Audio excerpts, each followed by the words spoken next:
अस्सलाम वालेकुम, welcome to food terrace. कैसे हैं आप सब? उम्मीद है खैरियत से होंगे। तो आज मैं आपके लिए बहुत ही क्रिस्पी और टेस्टी फ्रेंच फ्राइज़ की रेसिपी लेके आई हूँ और यकीन करें, गारंटी के साथ कह सकती हूँ कि आप एक बार खाना शुरू करेंगे तो अपना हाथ नहीं रोक पाएंगे और रोज़ बना के खाएंगे। ये इतने मज़ेदार और लाइट वेट बनते हैं और ये छोटे बड़ों सबके फेवरेट होते हैं। तो ये स्टार्ट करते हैं आज की मज़ेदार सी रेसिपी। तो यहाँ जी मैंने ½ kg आलू लिए हैं, जिसका मैंने छिलका उतार के इसको धो लिया है। आप अपनी फैमिली के हिसाब से ले सकते हैं। तो ये मैंने ½ kg के साथ बना रही हूँ। अब इसको हम काट लेंगे जी चिप्स की शेप में, लंबाई में। आलू जो है वो अपने ज़रा बड़े साइज़ के लेने हैं, ताकि जो आपके फ्राइज़ हैं ना वो बहुत अच्छे लंबाई में कटें। तो इस तरह से आपने एक ही साइज़ में जो है ना मोटाई में काट लेने हैं।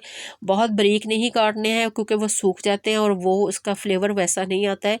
इस तरह से सारे पोटैटोस जो है वो आपने कटिंग कर लेने हैं एक ही साइज़ में। चिप्स में एक कटर भी होता है चिप्स का, अगर आपके पास वो है तो अब उसमें भी काट सकते हैं। उसमें भी एक जैसी शेप आती है। ये देखिए जी, इस तरह से हमने चिप्स जो है फ्रायर अपने काट लिए हैं।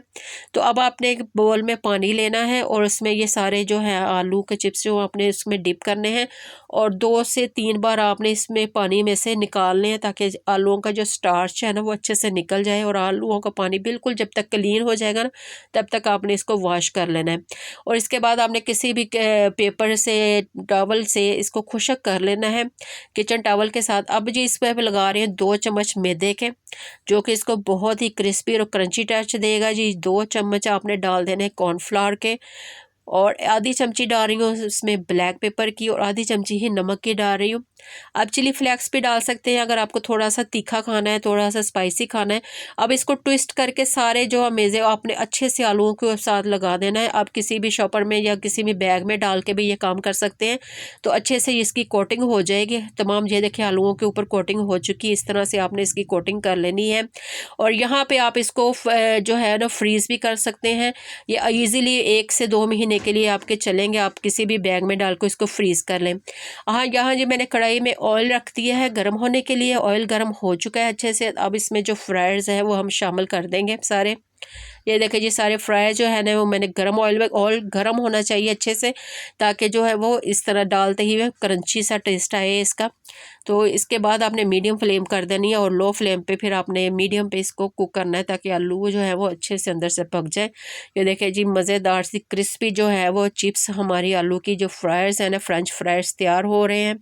बहुत मज़े के बनते हैं और ये है भी सबको पसंद, छोटे बड़े सबके ही फेवरेट होते हैं। एक बार जो भी खाना शुरू करता है ना वो उसका हाथ नहीं रुकता। ये देखिए जब हल्का सा गोल्डन कलर आने तक आपने आलूओं को जो है वो कुक करना है मीडियम फ्लेम पे। ये देखिए जी, कितना अच्छा सा गोल्डन सा इसका जो है वो कलर आ चुका है। तो अब इसका ऑयल आपने निकाल के इसको प्लेट में निकालना है। प्लेट में टिश्यू पेपर रख लें ताकि जो ऑयल है एक्स्ट्रा है वो निकल जाए। मज़ेदार से फ्रेंच फ्राइज़ देखें जी रेडी हो गए हैं मिनटों में, कम बजट में, घर में सबके लिए बनाएं।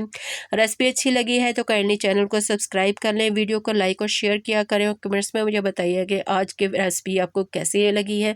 मिलते हैं अगली रेसिपी में। अल्लाह हाफिज़।